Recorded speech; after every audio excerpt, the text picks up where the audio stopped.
Welcome to Democracy Now!, democracynow.org, The War and Peace Report. I'm Amy Goodman.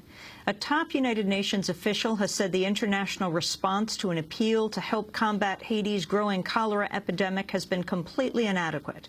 Since the appeal was made over a week ago, the UN has received only $5 million, far less than the $164 million requested.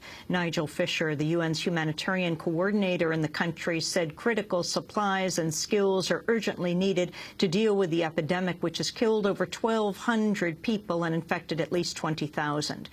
The UN's Fisher said the lackluster response is especially troubling, given that cholera is a curable disease if quickly treated. Sophie Schnidal of Oxfam said many more people might already be sick. It is quite difficult to track cholera, a very fast-spreading disease.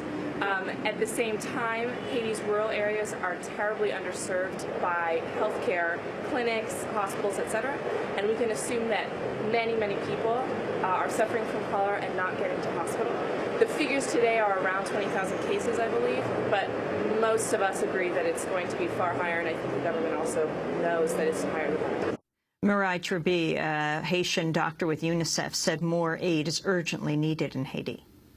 It's a decision between life and death. The microbe works rapidly. The dehydration is very rapid. Within hours, the person can lose all of its water. And that's how, and they collapse, the person dies. So it is very rapid. So that's why now the message is do not waste time. NATO's top civilian representative in Afghanistan is coming under criticism after saying the Afghan capital of Kabul is probably a safer city for children than London or New York. Mark Sedwill made the comment in an interview with the BBC. Here in Kabul and in the other big cities, actually there are very few of those bombs. The children are probably safer here than they would be in London or New York or Glasgow or many other cities. Most children can go about their lives in safety. It's a very family-oriented society, so it's a little bit like a city of villages.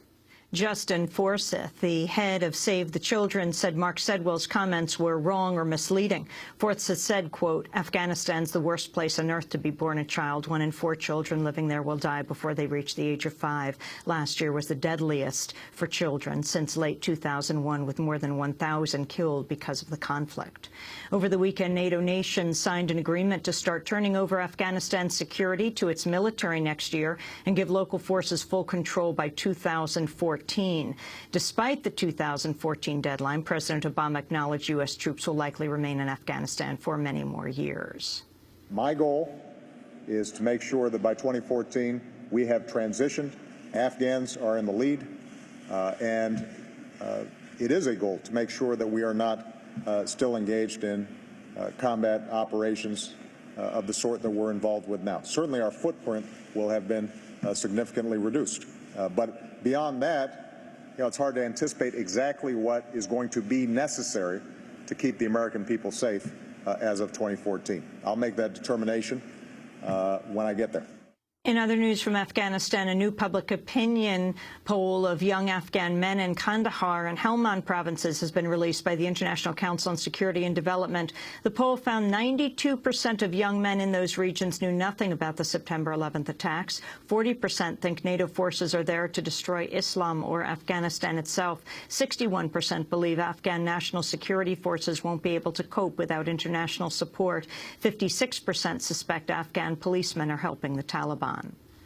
In news from Pakistan, the Washington Post reports the Obama administration's pressuring the Pakistani government to approve a request to expand the areas where CIA drones can operate inside the country. The request comes at a time when the U.S. is rapidly expanding its use of drones in Pakistan. More drone strikes have been carried out since September than in the first 5 years of the drone program. Residents in Ireland are bracing for another round of sweeping budget cuts after the Irish government announced it's seeking a massive bailout for the country's banks from the European Union and International Monetary Fund. Bloomberg reports Ireland will request about $130 billion, about 60% the size of its economy. The Irish bailout dwarfs the size of the Greek bailout in May. Earlier today, the Green Party threatened to withdraw from the Irish coalition government unless the Prime Minister, Brian Cowen, agrees to hold an early national election in January. On Saturday, one of Ireland's biggest trade unions warned the nation is on the brink of civil unrest if government officials impose further cuts to the public sector.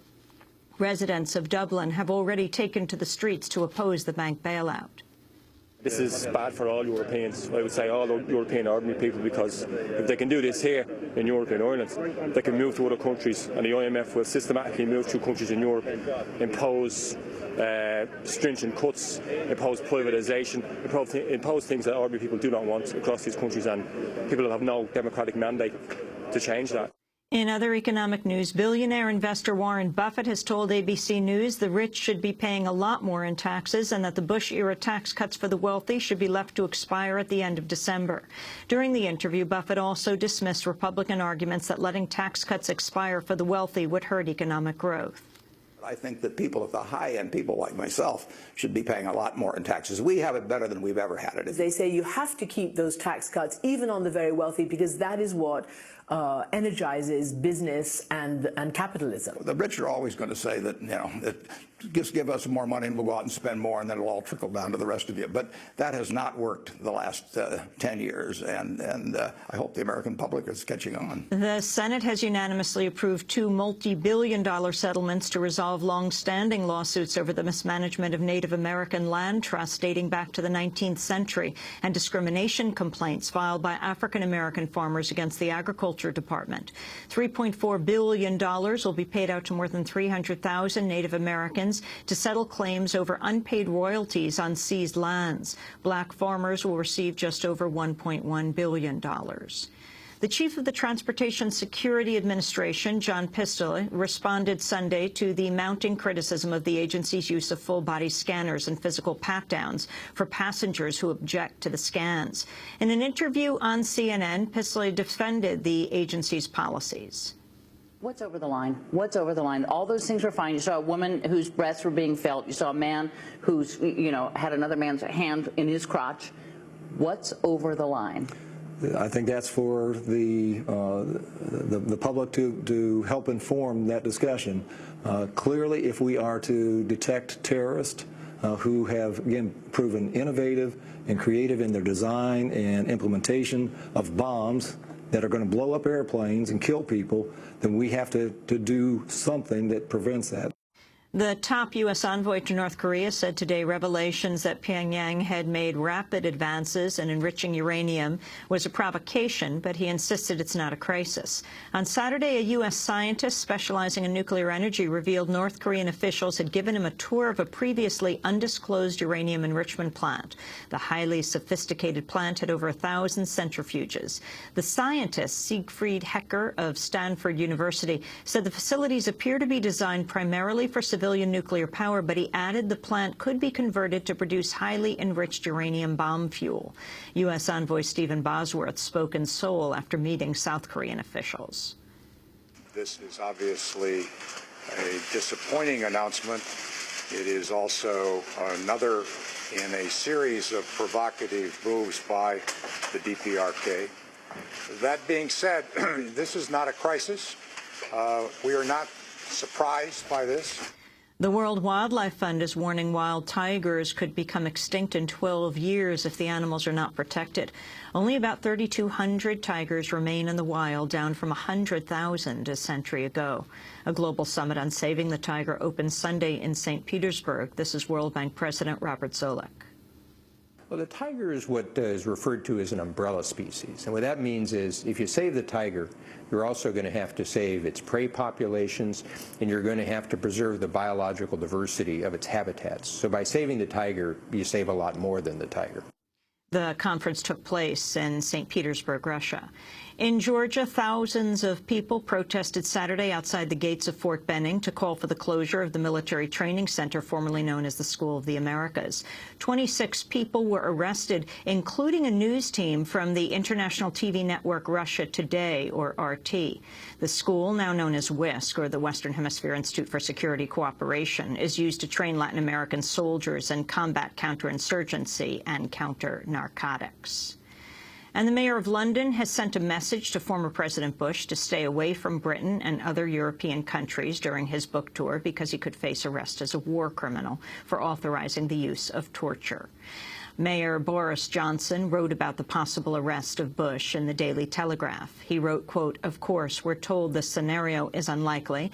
Debya is the former leader of a friendly power with whom this country is determined to have good relations, but that is what torture authorizing Augusto Pinochet thought. And unlike Pinochet, Mr. Bush is making no bones about what he has done," the London mayor said. The former Chilean dictator Augusto Pinochet was arrested in London in 1998. And those are some of the headlines. This is Democracy Now!, democracynow.org, The War and Peace Report. I'm Amy Goodman.